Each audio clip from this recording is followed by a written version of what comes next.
আসসালামু আলাইকুম এভরিওয়ান। শুরু করছি পরিজন উপন্যাস। লিখেছেন ঈশিতা রহমান সানজিদা। পর্ব ৪৯।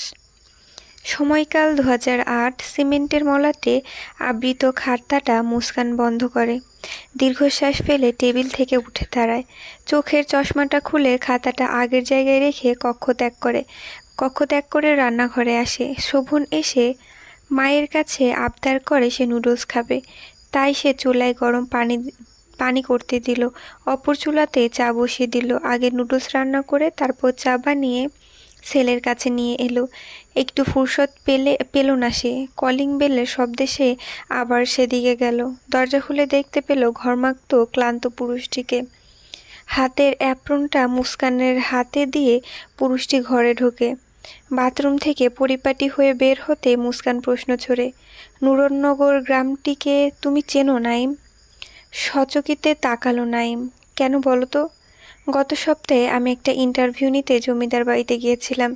সেখানে গিয়ে একটা ঘরে একটা খাতা পেলাম, সেটাই আজ সময় করে পড়ছিলাম। ঘাবড়ালো নাইম। চোখ লুকানোর চেষ্টা করলো মুস্কানের থেকে। সেটা বুঝতে পেরে মুস্কান নাইমের হাত ধরে টেনে তার পাশে বসালো। ক্লান্ত তুমি, এই বাহানা দিও না। আমাকে বলো, জমিদার কন্যা পরী এখন কোথায়? আর তার স্বামী শেহরান শায়েরি বা কোথায়? কি হয়েছিল তার পরিবারের? আমি জানি না মুস্কান। জানতাম তুমি মিথ্যা বলবে। নাইম, তুমি সব জানো। ওই খাতায় সর্বশেষ পরী তোমার নাম লিখেছে। তুমি কি সব বলবে, নাকি কাল আমার নিউজ পেপারে আমি পরীর লেখা খাতাটা পাবলিশ করব? এটা করো না মুস্কান, পরীর নিষেধাজ্ঞা আছে। তাহলে সব বলো আমাকে। তোমাকে সব শায়ের বলতে পারবে। পরী একমাত্র শায়েরকে সব সত্য কথা বলার অনুমতি দিয়েছে। সে এখন কোথায়? তার সাথে দেখা করব কিভাবে? নাইম চুপ রইল কিছুক্ষণ। দেখে মনে হলো সে অনিচ্ছুক কথাটা বলতে। অতঃপর নীরবতা ভেঙে সে বলে, ৩ দিন পর শায়েরের ফাঁসি। এত কিছু কিভাবে হলো? এর মধ্যে হয়তো কোনো সত্য লুকানো আছে। সে জিজ্ঞেস করে, কি বলছো তুমি নাইম? সত্যি তার ফাঁসি? কিন্তু কেন? তুমি সব প্রশ্ন তাকে করলেই পাবে। আমি সব জানলেও আমার হাত পা বাঁধা। শেহরান ভালোবাসে পরীকে, আর সেই শেহরানের ফাঁসি হবে? কোথাও ভুল হচ্ছে নাইম। তুমি তো সব জানতে, তাহলে তুমি কেন কিছু করলে না? আমার জানা নেই শেহরান কেমন ভালোবাসে পরীকে। কথাটায় মিশে আছে হিংসা। তা বুঝতে বেগ পেতে হলো না মুস্কানের। তবে এই হিংসার কারণটা কি?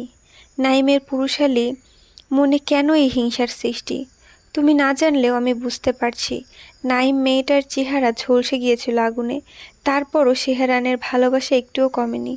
সৌন্দর্য তার কাছে কোনো কিছু না, মানুষটাই সব। আমি যেটুকু জানতে পেরেছি এতে বেশ বুঝতে পারছি পরী আর শেহরানের সাথে অতীতে ভালো কিছু হয়নি।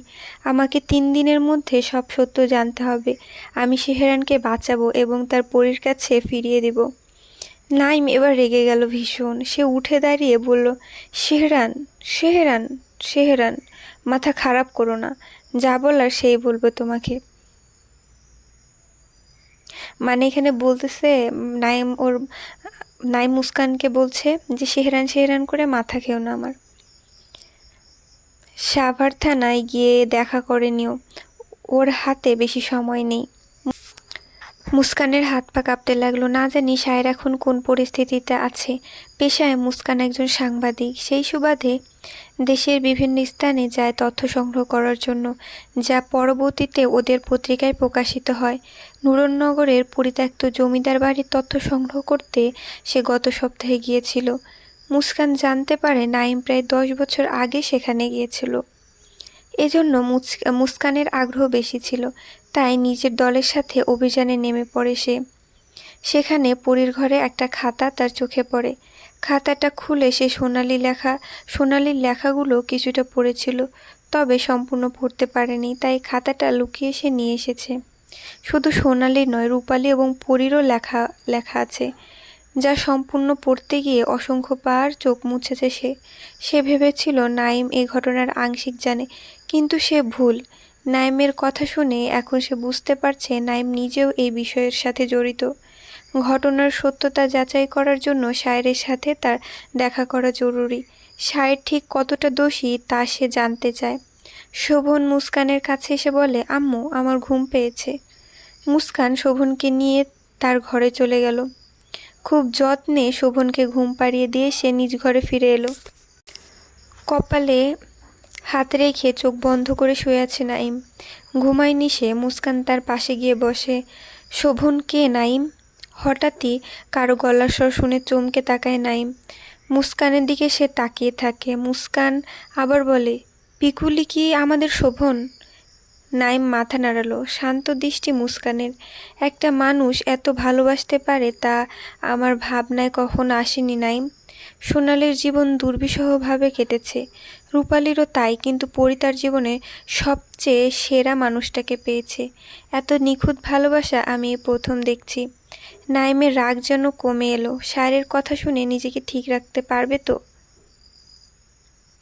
এই সেই পুরুষ যে কথা দ্বারা নারীর মন ভাঙতে সক্ষম, কিন্তু পরীর মন যে শুধু গড়েছে নতুনভাবে। আমার দেখা উচিত, তার সাথে কথা বলা উচিত। নাইম বিপরীতে কথা বাড়ায় না। মুস্কান সারা রাত দু চোখের পাতা এক করতে পারে না। কখন সে সায়রের সাথে দেখা করতে যাবে সেই আশায়। রাতটা যেন কয়েক যুগ মনে হচ্ছে তার কাছে। অবশেষে অপেক্ষার অবসান ঘটে। সূর্যের আগমন ঘটল ধরণীতে। তৈরি হয়ে সে শোভনকে সাথে নিয়ে বের হলো। পথে শোভনকে স্কুলে দিয়ে আসবে, তারপর সাভার যাবে। নাইম নিজেও চেম্বারে যাওয়ার জন্য বের হলো। মুস্কানকে দেখে সে বলল, সেহরানকে আমার পরিচয় দিও, না হলে কিন্তু তোমাকে সে কিছুই বলবে না। কথা শেষ করে নাইম চলে গেল। মুস্কান শোভনকে স্কুলে নিয়ে সাভারের উদ্দেশ্যে রওনা হলো। এই সকালেও রাস্তায় জ্যাম। কর্মজীবীরা নিজ নিজ কর্মে বেরিয়ে পড়েছে। রোদের তাপে ঘেমে একাকার হয়ে সাভার থানায় পৌঁছালো সে। একজন কনস্টেবলকে ডেকে জিজ্ঞেস করলো সায়রের কথা। অপেক্ষা করতে বলে কনস্টেবল, বলে চলে গেল ভেতরে। মুস্কান বসে রইল। বেশ কিছুক্ষণ পর তার ডাক পড়ল। নিঃশব্দে সে অফিসের কেবিনে প্রবেশ করল। মুস্কান বুঝতে পারে অফিসারের নাম নুরুজ্জামান খান। নেম প্লেট দেখে বুঝল সে। অফিসারের হাতের ফাইল টেবিলে রেখে মুস্কানের দিকে তাকালো। আপনি আপনি কেন একজন মৃত্যুদণ্ডপ্রাপ্ত আসামির সাথে দেখা করতে চান? কি হয় সে আপনার?